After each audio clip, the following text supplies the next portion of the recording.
A little extra jump in the stride for the Amerks this morning, especially guys like Dean Sylvester. He watched and enjoyed last night as the Sabres, his Sabres, advanced to the Stanley Cup Finals.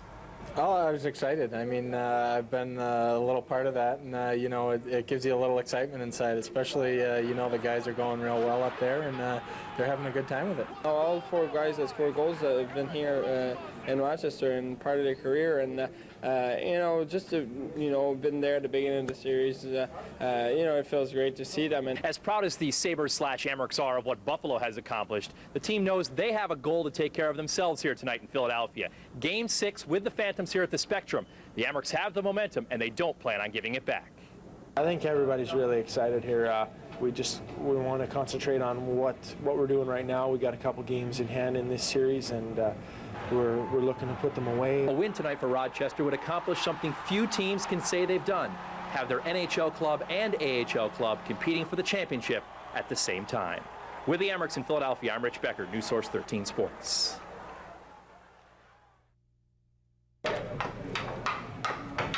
Give Dominic Pittis credit. When a conference at the Spectrum this morning canceled the team's morning skate, Pittis was not deterred. We had to improvise, and you know, nothing that they're going to do is going to put us off our game right now, and we're a pretty focused group, and you know, we know they spanked us pretty good the last 2 games in here, so we're well aware of you know, how well they play at home. And saying that we lost our first 2 games in this barn, and we had morning skate and everything. Now we're not having any morning skate, and we're changing something. We're trying to get our luck back always. The Amerks' last trip to Philadelphia was, well, shall we say, a little bit rocky, but a lot has changed since then for Rochester. Not only the score of the series, but also the Amerks' attitude. Well, you know, we feel good with the lineup that we have right now. Our lineup is a little bit different than we were in here for the first 2 games. You look back to the regular season, we won 2 games in this building. While skates were sharpened and strategy was discussed, one theme came forward: let's get this series over with tonight. Yeah, I think that's exactly how we have to look at it. I mean, it's not so much desperation, but I think guys have to come out ready to play and work hard. I mean, we'd like to end it here so we don't have to worry about Game 7. And instead, they'd like to worry about Game 1 of the Calder Cup Finals. In Philadelphia with the Amerks, Rich Becker, News Source 13 Sports. Hell no, we won't go! Hell no, we won't go! Thousands left without playoff tickets showed their anger outside the Marine Midland Arena this morning. Many of them spent the night and weren't pleased when they couldn't even get through the door. We're going for hours, and then they let 5 freaking people in the door. What the heck is that? It's just not fair. Only 2,000 seats were available for 3 games, 6,000 seats in all, and they all went in 8 minutes. I got in the aisle. By the time he got to me, I says, give me game 3 or 4 anywhere. There were only single seats. He tried to punch them in. They wouldn't even punch through. Then he says, well, I can give you game 6. Punch, punch, punch. My sister was next to me. She was going to go next. They were gone. Sabres management explained the breakdown for tickets. 14,000 went to season ticket holders and 10-pack holders. 2,000 tickets go to the NHL, visiting teams and owners. And the remaining 2,000 went to the general public. We sold them in probably 80 different locations, plus our phone lines, all the top stores, all the Advantix, ticket outlets, plus here, plus the telephone, plus the website. And I think we sold 590 in the first minute, so you know they were moving very quickly. Disappointing for these fans, who will now have to watch the game on TV. My father's been, you know, he didn't get a chance to go to 75 series, so he's like, we're all excited. He came down here last night, he met us down here, and he's been waiting his whole life to go too, so.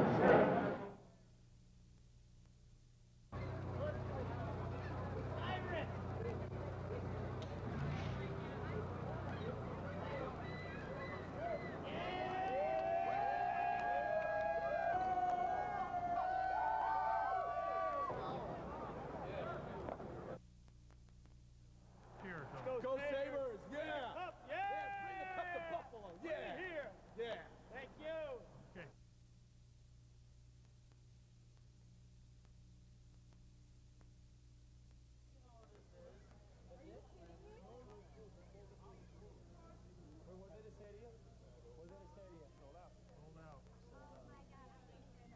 We all know the stars of the Rochester Americans, the Pittises, the Sylvesters, the Fishers, the Baron. But why this team has been successful this year is because when they've needed to, the other players on the team have stepped up.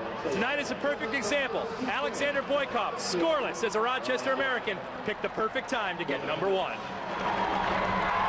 that's what I'm waiting for. I mean, I wait for the big game, and everybody, even Mike Herbert, told me all evening you're gonna score. He gave me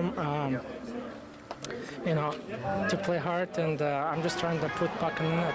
Well, I could have come at a better time, I guess. The fact that we scored a defenseman scores a game-winning goal tonight says, as you say, says a lot about the depth in our team. And that's exactly what it is. It's whatever it takes at that point in the game or any time in the playoffs. And we've had guys contributing in that way all season long by blocking shots and paying the price. And that's what playoff hockey's all about. With that goal at the beginning of the third, and then we played our game, dump it in, not giving them any room, and it's a great feeling right now. The Amerks celebration after this goal was relatively reserved.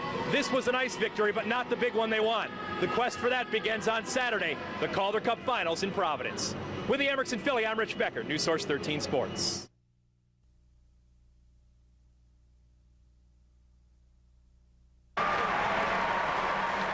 It's a handshake Martin Biron of the Amerks thoroughly deserved after dismantling powerful Philly 4 games straight.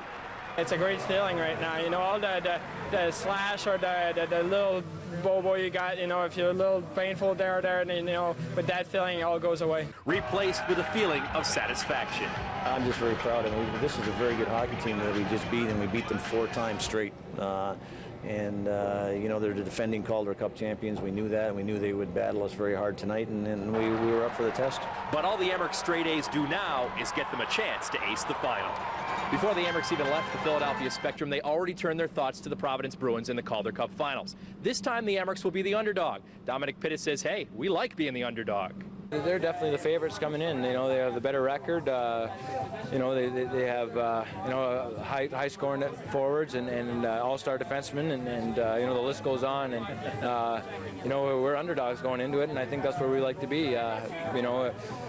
We're expected to come in second place. The top 2 teams in the league all season long, and I think that's kind of fitting that we're in the finals together. And they've got a great offensive team, and we had a top defensive team, so it should be a great series, and we're certainly looking forward to it.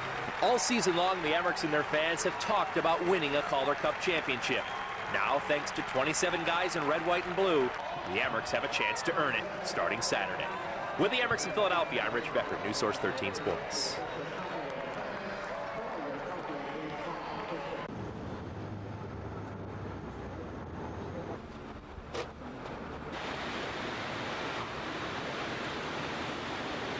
I remember the excitement from the last Calder Cup, and I didn't want to miss it. We tried to get Sabres tickets yesterday and couldn't get that, so Amerks are just as good.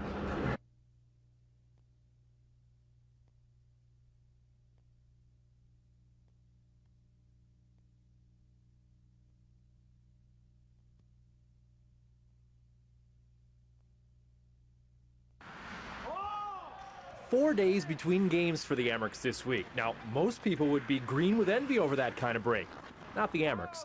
The only colors they see is the black of the Providence Bruins and the silver of the Calder Cup.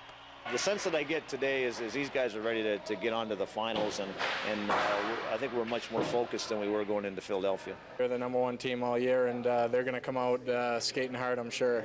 They have some guys that can score, guys and some big defense and a great goalie. So I think we're just going to have to bring our best game to have a good chance against them. The 2 best teams in the league's final series. If that doesn't get your hockey blood flowing, forget about it. It's everything. It's what you play for. All the cliches come into effect. Winning a Calder Cup championship isn't the only benefit of making it to the finals. It's also a chance to advance your career in front of many NHL scouts. There's only 2 teams left, so they can concentrate on just the players left in those games, and the spotlight's on, and it's a great opportunity. No better way to get noticed than to skate the Calder Cup around the ice a few times. With the Amerks, Rich Becker, News Source 13 Sports.